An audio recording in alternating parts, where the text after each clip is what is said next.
Bonjour à tous, Denis Lemierre pour une critique sans divulgateur, no spoilers, dites ça comme vous voulez. Je ne vais absolument rien dire qui pourrait nuire à votre plaisir de découvrir la nouvelle itération du Batman, le Batman, avec Robert Pattinson et plusieurs autres acteurs. Je vais commencer et vous allez voir que c'est divisé par chapitre la vidéo, donc vous pouvez sauter directement au pour, au contre, à la fin de la vidéo, quoi que ce soit dans mes recommandations. Allez-y comme vous voulez, mais je veux juste vous présenter un peu moi, ce qu'est Batman pour moi. Et pour moi, Batman, ça a commencé lorsque j'étais très jeune. Et je vais vous montrer tout de suite, vous allez comprendre, c'est avec ma grand-maman. Je vous montre ça. Riez pas, s'il vous plaît, mais vous allez comprendre. Ça, c'est moi. C'est moi, ça, en Batman, OK? Avec ma grand-mère, j'étais, ouf, je devais avoir quoi, 3 ans, 4 ans, 5 ans maximum. C'est un costume que ma mère a fait. OK? C'est un costume que ma mère a tricoté, cousu, fait pour moi. Et j'allais passer l'Halloween avec ma mère et ma grand-mère en Batman. Et dans ce temps-là, bien sûr, l'influence du costume venait de la série de 1967 avec Adam West, que je regardais souvent l'après-midi ou les week-ends. Je ne me rappelle plus quand vraiment, là. Mais les pif, pow, bang de Batman, ça, c'est de la nostalgie. Ah, c'est sûr qu'aujourd'hui, tu regardes ça et tu fais comme... C'est cucu. Mais oui, c'est le plaisir d'avoir grandi à cet âge-là. Je vous dirais que la grande folie pour moi, bien sûr, quand j'étais tout jeune, en 89, il y a eu bien sûr la sortie de Batman de Tim Burton avec Michael Keaton et Jack Nicholson dans le rôle du Joker. Et je me rappelle, lorsque j'étais au secondaire, j'ai déjà... C'est à partir de cette période-là que je commençais vraiment à lire les magazines de films, de Comic Scene, de Starlog, Wizard qui est venu par après. Et j'étais le premier, je parlais à mes profs à l'école, je disais Jack Nicholson va jouer le rôle du Joker, mais je savais même pas c'était qui vraiment Jack Nicholson, donc j'ai regardé des films comme The Witches of Eastwick et d'autres films que Jack Nicholson avait joué dedans pour comprendre c'était qui cet acteur-là qui allait faire le Joker, c'était vraiment différent de ce que j'avais vu moi étant plus jeune avec la série de Adam West. Et puis, ben, c'est ça, moi puis mon meilleur chum dans ce temps-là, qu'on joue encore aujourd'hui, Patrice, on a été au cinéma en autobus, on a été voir le film à 89. Je me rappelle encore quand on était voir le film. Le logo qui bouge au début, la musique de Danny Elfman, les prestances de Jack Nicholson dans l'hilarant Joker et toute la gang, la folie Batmania, tout le monde avait des t-shirts de Batman à Montréal et partout ailleurs en Amérique du Nord, peut-être même ailleurs dans le monde. Alors c'était la folie, puis on a vécu ça. Puis nous, dans notre jeune temps, on n'avait pas un film de Marvel ou de DC à toutes les 2 semaines ou à chaque mois comme aujourd'hui, gang de chanceux. Il fallait attendre des années avant d'avoir une suite. Et finalement, on a eu une suite 3 ans plus tard avec Batman Returns. On voyait les posters, les magazines avec les photos de Danny DeVito dans le rôle du pingouin. Je trouvais ça macabre, mais en même temps, je trouvais ça mystérieux, puis le fun. Là, je me disais, ah, ça va être mature, ça va être cool, mais en même temps, c'était plus féerique et fantastique. Puis j'ai adoré ce film-là, sauf que les studios, ça a l'air qu'on n'a pas aimé après. Je vous compte pas toute la vie de tous les films de Batman, mais disons qu'après ça, au moins, j'avais eu le plaisir de voir finalement Robin au cinéma, même si le film de Batman Forever n'était pas incroyable. J'ai encore même les tasses de McDonald's chez moi, les 4 tasses avec Two-Face, euh, Riddler, Batman et Robin. J'aurais dû les montrer, mais c'est vraiment juste pour la critique. Là. J'ai aussi regardé pas mal, c'est pas tous les épisodes de Batman The Animated Series, qui est devenu très populaire après ça sur WB Network, ou je me rappelle plus, sur Fox Kids. J'habitais aussi un bout de temps en Floride, donc j'ai profité de la Batmania aux États-Unis. Qu'est-ce qu'il y a eu aussi par après? Oui, Batman and Robin, c'est ça. Ça sortait lorsque j'habitais en Floride, donc j'ai profité de la manne américaine du côté média très très fort américain.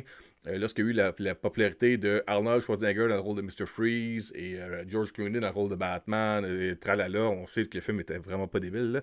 Mais dans ce temps-là, même j'allais en Floride, il y avait ce qu'on appelait les WB Store, des magasins carrément de Warner Bros. Tu rentrais là-dedans, tu peux acheter des cafetières en forme de Tasmanian Devil, ton poêle vaisselle en forme de Bugs Bunny, puis Daffy Duck. Tu peux acheter Mr. Freeze en genre de figurine, un peu comme aujourd'hui qu'il y a avec les Hot Toys. Toute cette affaire-là, c'était fou. Tu avais une carte de crédit, tu pouvais te la loader, en tout cas, facilement là-dedans.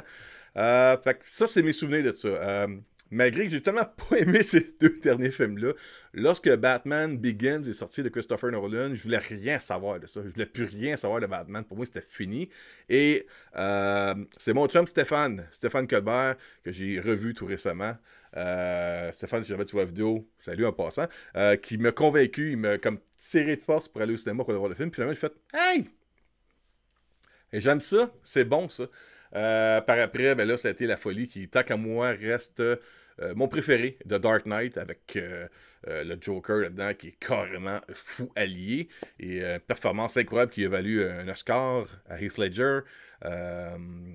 Et puis, on sait qu'il est décédé. Tralala, il y a eu un peu de oui-dire en autour de ça, mais le film en tant que tel va rester, tant qu'à moi, mon préféré. Même aujourd'hui, je vous parle de Batman, mais The Dark Knight reste mon préféré. C'est un film qui est tombé dans un temps parfait à l'âge que j'avais pour pouvoir vraiment capoter ce film-là.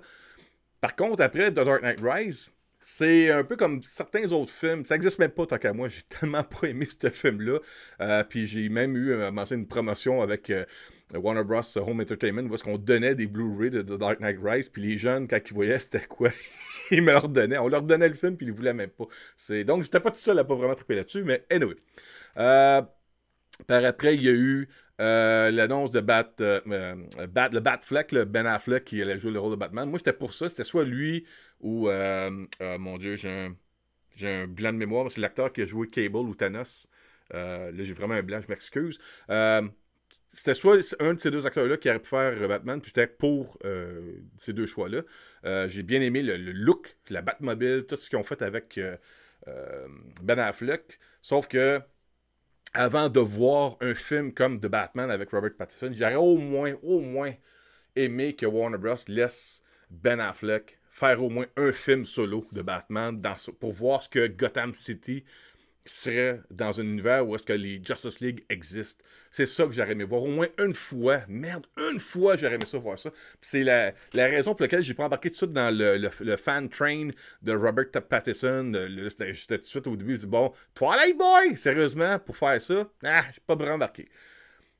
Là, ce que je vais vous dire, j'embarque tout de suite sur le côté de vous préparer à voir de Batman, ok? Je vous ai dit ce que je pensais un peu de ce qui s'est passé avant. Là, je vais vous dire comment vous préparer. Oui, vous pouvez regarder des films, des acteurs qui sont dans le film. Vous pouvez regarder de quoi avec les performances de Jeffrey Wright, de Robert Pattinson, bien sûr de Colin Farrell, dans d'autres films, mais qui sont assez différents dans ce film-là, où est-ce que vous n'allez pas vraiment les reconnaître, vous allez plus apprécier leur performance dans le film. Moi, je vous dirais que pour X raisons, il y a 4 films que j'ai retenus, que je recommande à tout le monde depuis que j'ai vu le film jeudi passé. Et c'est ces films-là. Bien sûr, d'après moi, il faut que tu aies vu The Dark Knight. C'est le film qui se rapproche le plus de The Dark Knight. Je parle pas de l'histoire, je parle le mood, l'évolution du personnage, l'environnement, tout ça, c'est ce qui se rapproche le plus de Batman, de Dark Knight. Ça ne ressemble pas vraiment au film de Tim Burton, ni à Joel Schumacher, ni au film de Ben Affleck. C'est ce qui se rapproche le plus, ça serait de Dark Knight, d'après moi. Deuxième film que je vous recommanderais, Seven, le film d'enquête avec Brad Pitt et Morgan Freeman. Ça, pour le côté atmosphère du film de Batman, ça s'approche. Parce que moi, ce qui m'a tout de suite, qui est venu me chercher, ça me rappelle Seven quand j'étais voir ça de David Fincher.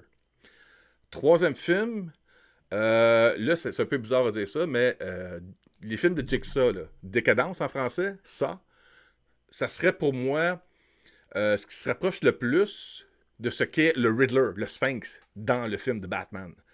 On n'est pas loin. Bien sûr, c'est pas un film gore. Il n'y a pas de trip ou des enfants de même, mais c'est assez viral ce qui se passe dans ce film-là. Et l'utilisation du personnage de Riddler, c'est comme si on aurait fait un Jigsaw, on l'aurait mis dans un univers de Batman, puis on l'aurait dit c'est le Riddler à la place. Donc, si vous aimez, vous avez déjà regardé les films de Saw ou Jigsaw,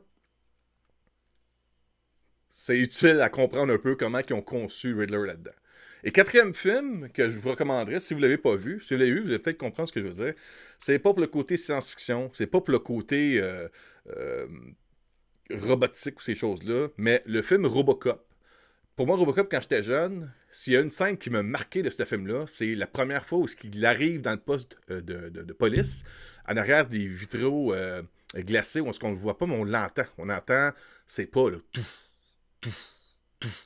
Et c'est ça, Batman.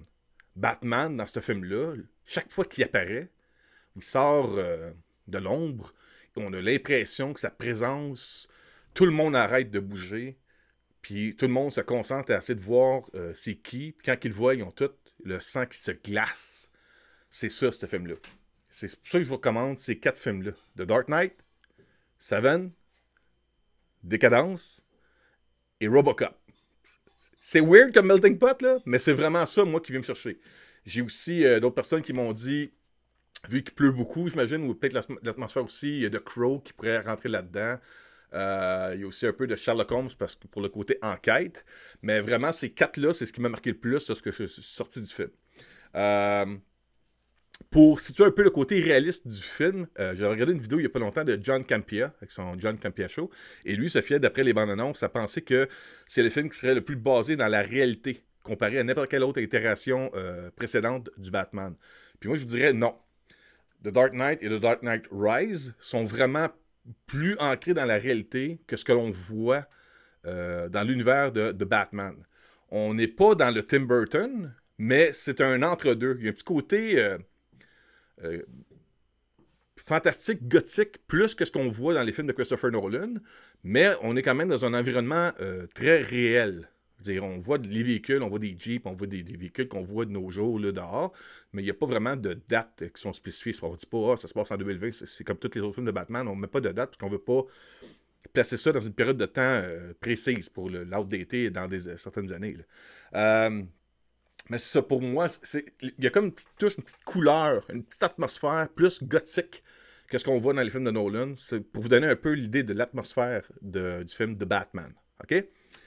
Fait que ça, c'est pour ce que moi, je vous offrirais pour comprendre ce que j'ai perçu du film, de l'univers et des personnages importants, les principaux de Batman. Pour les pour. Pour les pour, OK, il y a Batman qui est énormément présent à l'écran durant le film et il est efficace en tant que personnage principal. Je vous le cache pas, le film s'appelle Le Batman, The Batman. Vous n'aurez pas vu aucun autre film ayant le Batman comme personnage dans le titre aussi présent à l'écran que dans ce film-là. Si vous voulez voir Robert Pattinson en tant que Batman, vous allez en avoir pour votre cash. J'ai réagi ça à un moment donné avec... ma fille était à côté de moi lorsqu'on était aux Allemands Média, puis je dis, ça n'a pas d'allure. On voit Batman, je pense, le 3/4 du temps à l'écran. Le film, ça fait 2 heures qu'il joue, là, puis je pense, ça fait 1h30 qu'on voit Batman à l'écran. C'est pas comme les autres films où est-ce que Batman apparaît juste pour sauver le monde, ou pour une scène d'action, ou pour conduire le Batmobile. Batman enquête. Batman fait sa job de détective. Batman, même lorsque Robert Pattinson est en Bruce Wayne, souvent, on va le voir encore que le maquillage, il n'a même pas pris le temps de se maquiller, il garde des parties de son uniforme parce qu'il y a des choses à faire. Le film, Bruce Wayne est là, mais c'est Batman qui est présent. Sur la durée de 3 heures du film, je ne sais pas exactement, je me trompe peut-être, là, c'est peut-être une illusion au fait que je trouve ça fantastique de voir Batman à l'écran aussi si longtemps. Mais il doit être à l'écran à peu près 2h15, 2h30 de temps. À l'écran, sur le 3 heures de Batman. Si vous voulez voir Batman à l'écran, vous ne serez pas déçus. On voit beaucoup plus Batman que tous les autres personnages du film, et surtout même plus que Robert Pattinson lui-même en Bruce Wayne.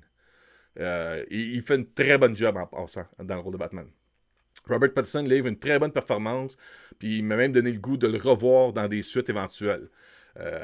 Lorsque ce film-là a fini, j'espère, je me croisais les doigts, j'espère que ce film-là va marcher. Ça devrait marcher. Puis j'espère que cet acteur-là va vouloir jouer à long terme le personnage de Bruce Wayne Batman pour 2, 3, 4 autres films de cet univers-là. Pour ce qui est de Catwoman, elle est vraiment incroyable. Pour moi, ma préférée, ça restait jusqu'à aujourd'hui Michelle Pfeiffer. Et à l'âge que je suis rendu, Michelle Pfeiffer reste encore ma préférée. J'ai pas les yeux pour vraiment tomber sur le charme d'une jeune demoiselle. Pour moi, une femme, c'est plus comme une femme comme Michelle Pfeiffer. Donc, elle va rester, d'après moi, jusqu'à ma mort, ma Catwoman préférée. Mais je vous dirais une chose, Zoe Kravitz a rempli son rôle perfection. OK? Elle fait très bien son travail.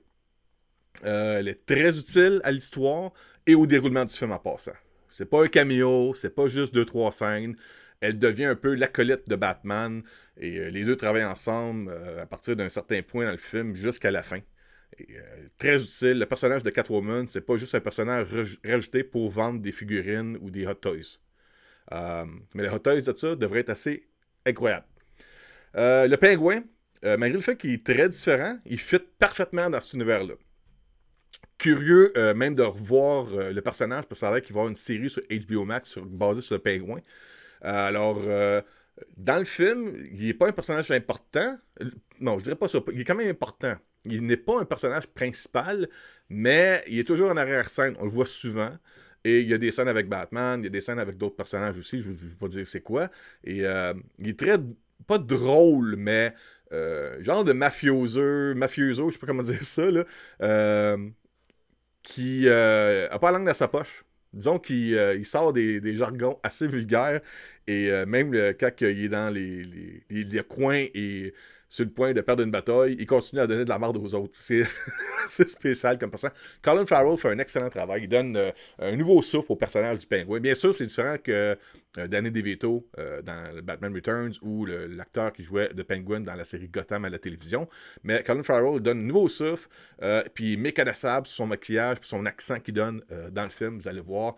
Très bon travail de Colin Farrell. Je sais pas comment il fait pour performer son personnage avec autant de maquillage sur le corps, même dur à reconnaître dans le film, avec surtout beaucoup de scènes sombres ou mal éclairées, mais c'est fait par exprès. Le réalisateur Matt Reeves utilise des éléments des comics. Je donne un exemple dans The Long Halloween, qui est une histoire de Batman qui est très populaire. Il y a des éléments qui se passent là-dedans. Et dans le film, on parle de choses qui se sont passées, mais elles se sont passées dans la bande dessinée. Vous comprenez un peu ce que je veux dire? C'est pas... C'est comme si on prend ce qu'on a besoin dans des éléments importants des comics, puis on l'utilise pour le film. Lorsque vous verrez le film, si vous êtes un fan de Detective Comics, vous allez comprendre ce que je veux dire. Si vous n'avez pas lu les bandes dessinées, c'est pas grave. Ça nuit pas au déroulement de l'histoire, justement. Gotham, qui a une atmosphère et un environnement immersif. Ça donne une atmosphère parfaite pour le personnage qu'ils ont développé avec Robert Pattinson pour Batman. C'est right on spot. La Batmobile. Je vais terminer mon dernier élément pour la Batmobile. Je vais vous dire, c'est cru. Vous allez peut-être rire de moi en disant ça. Mais lorsque la Batmobile rentre en action, vous la voyez pas venir pantoute. Et lorsque ça arrive... J'avais le scrotum qui me chatouillait comme c'est rarement arrivé. Il y a une dose de testostérone qui vous monte, qui vous rentre dans le sang, qui vous réchauffe, qui vous émerveille les yeux. Si vous aimez les chars, les roadsters, les whatever, tu sais, le Charger avec le gros moteur V8, c'est incroyable. Je vous dirais que la scène où est-ce que la Batmobile rentre en action, on en voit un peu dans des séquences dans la bande-annonce. Ça donne un peu le même effet que ce qu'on voit avec le Tumbler dans Batman Begins. Au début, là, de la première scène d'action avec le Tumbler. Et pourtant, quand je voyais le design de la Batmobile en photo, j'étais comme un char modifié, that's it. Mais encore là, vu que Bruce Wayne, Batman, en est juste à sa deuxième année en tant que Batman, c'est correct. On est à son début. Mais en même temps, ils ont réussi à mettre de la testostérone, c'est stéroïde dans ce char-là. Le son, le visuel, puis ce qu'ils font avec le char là-dedans. Ah, si vous n'êtes pas prête pour ça, vous n'êtes pas prête, je vous le dis, si vous pensez que ça va être écœurant, ça va être encore mieux. Dans le cinéma, on était peut-être une 20-25 personnes des médias pour voir le film. Je pense que tout le monde se tenait après le banc quand il y a eu la scène d'action. C'était mongol, OK? La Batmobile a fait la job en sacrifice là-dedans. Ça, c'est pour les pour, OK? Bien sûr, pour moi, comme je disais au début, j'ai préféré The Dark Knight. Donc, ce film-là, je vous dirais que c'est pas un film parfait. Il y a quelques éléments, vous allez peut-être être déçus, que je ne donnerai jamais un 10 sur 10 à ce film-là. C'est quand même, vous allez voir à la fin, là, c'est un excellent film. Là. Mais les éléments contre, OK, j'ai pris des notes, je vais vous dire ça. Je dirais que le Riddler, bien qu'il est très important à l'histoire, son costume, son masque, Ça cache toute émotion, puis possibilité à l'acteur de livrer une performance à l'écran. On voit juste comme son maudit Christine masque qui est figé, qui n'a pas vraiment d'émotion. Il porte des lunettes épaisses, fait qu'on voit pas même pas ses yeux. Donc, les éléments importants pour un acteur de pouvoir transmettre à l'auditoire des émotions ou un acting de quelque chose, ça passe pas. Le personnage est très important, mais sa performance en tant qu'acteur, elle passe pas. Tu ressens pas. Tu te dis que ce personnage-là, il est effrayant, mais il me fait pas peur. C'est ce qui fait qu'il est épeurant. Le personnage en tant que tel, c'est pas débile. Puis par le temps où on voit finalement Paul Dano, l'acteur, c'est comme un jeune ordinaire qui boit son café au restaurant, ben ordinaire. Il n'y a pas de trait qui se fait comme ah oui, c'est pour ça que c'est le Riddler. Il est comme juste ben ordinaire. Là. C'est comme ok, whatever. John Turturro, qui joue un genre de mafieux là-dedans, il m'a semblé dépassé par le poids de son personnage. T'as l'impression qu'il force son script, son texte à lire, là, il force là-dedans. Puis, j'ai pas accroché pantoute. J'ai pas aimé la performance de John Turturro dans ce film-là. Autre chose aussi qui m'a déçu, Jeffrey Wright, même si c'est un excellent acteur, comme John Turturro en passant, là, Jeffrey Wright là-dedans, son personnage de Gordon, laisse à désirer. Il y a toujours... moi, je me dis ça, c'est lui qui va devenir le commissionnaire Gordon, mais dans ce film-là, il a tout le temps besoin d'aide de Batman. Il est pas capable de rien faire par lui-même. Il est comme sans... Il y a même des séquences dans ce film-là où est-ce que il se rend compte que... Tu sais, il y a un autre personnage qui va dire « Ben non, ça veut pas dire ça, ça veut dire ça. » Puis là, il s'en va et il fait « Ah, ouais? Ok. » Tu sais, comme... Parce que Batman, il a pas donné réponse, il a pas été capable de le trouver par lui-même. Il y a des affaires comme ça qui, tu sais, comme... Sérieusement, ils ont... Tu sais, comme, à quoi tu sers dans le film, là? Il sert à quoi, mais il est comme impotent. Il est pas... Gary Oldman avait un meilleur personnage à jouer dans la série de Christopher Nolan que ce que Jeffrey Wright a eu pour l'instant dans le premier film de Batman. Ça m'a déçu. Il y a eu quelques longueurs ici et là. Il y a des fois, parce qu'à un moment donné, j'étais comme... c'est long, ça c'est long. Il y a comme 3-4 places que j'ai faites comme... Tu peux couper facilement 15 minutes au film. 15 minutes, puis ça en fait un film presque parfait. Il y a eu quelques longueurs, vous allez voir, là, sur le 3 heures. C'est pas un film de 3 heures qui passe comme ça. C'est un film que tu ressens à un moment donné que ça fait 3 heures. Très bien fait. Tu vis un 3 heures de divertissement écœurant. L'évasion totale. Mais il y a quelques longueurs là-dedans. Sérieusement, là, couper un petit peu, ça aurait aidé. Le film est très violent. Il n'y a pas de gore. Il n'y a pas de trip carole et tout, mais il y a des affaires qui explosent puis qui ne devraient pas être vues par des enfants. Amenez pas vos jeunes là-dessus. Là. Même vous dites, oh, mes enfants sont habitués, regarde ça. Non. Dans un cinéma, sur un film de 3 heures, c'est long. Ils vont peut-être pas aimer ça à cause de ça. Et 2, le côté, l'atmosphère assez sérieux, viral, je sais pas comment vous dire ça, sombre, ténébreux, menaçant de ce film-là. Pas pour les jeunes enfants. Moi, je dis en bas de 11-12 ans, là, déconseillé totalement. C'est comme amener un enfant à voir un show de Megadeth. Oui, il y en a quelques-uns, peut-être parmi vous, vous connaissez des gens qui disent « Wow, j'amène mes enfants au show de heavy metal, puis ils aiment ça autant que moi. » Mais on s'entend que ça, c'est la minorité. Moi, je dirais qu'en général, ce film-là est vraiment pas fait pour les jeunes. Ados, oui, mais encore là, c'est pas tous les ados qui vont aimer, parce que, comme je disais, il y a des longueurs, puis il y a du monde qui vont dire « Ah, c'est trop long, je m'attends, je vais le faire d'autres choses. » Si vous êtes un fan de Batman, je pense que vous allez apprécier quand même ce film-là pour tout ce qui est les acteurs, les personnages, l'atmosphère, l'histoire, toutes ces choses-là. Mais c'est ça, c'est extrêmement violent, donc pas pour les jeunes et moins jeunes. Quand je dis moins jeunes, c'est plus les comme 10, 11, 12 ans. Moi, je dis les jeunes 5, 6. Amenez pas les enfants là. Même s'ils se vendent des jouets de McFarlane Toys là, sur le film de Batman, achetez-leur les jouets s'ils veulent, là, mais le film, vraiment pas conseillé. Une affaire qui m'a gossé pendant le film, c'est arrivé à plusieurs reprises. Quand je dis plusieurs reprises, c'est comme 3, 4, 5 fois. On a des séquences où est-ce que le Matt Reeves, ou peu importe le cinématographe, il plante la caméra en plein devant, mettons, une motocyclette. Puis là, peu importe le personnage qui démarre le moteur. Puis quand t'as le moteur, ben, le phare allume. Puis t'as l'allume d'en face. T'es comme, qu'est-ce que c'est ça? Tabarouette! On va voir le film à IMAX. Là. Le film est très sombre.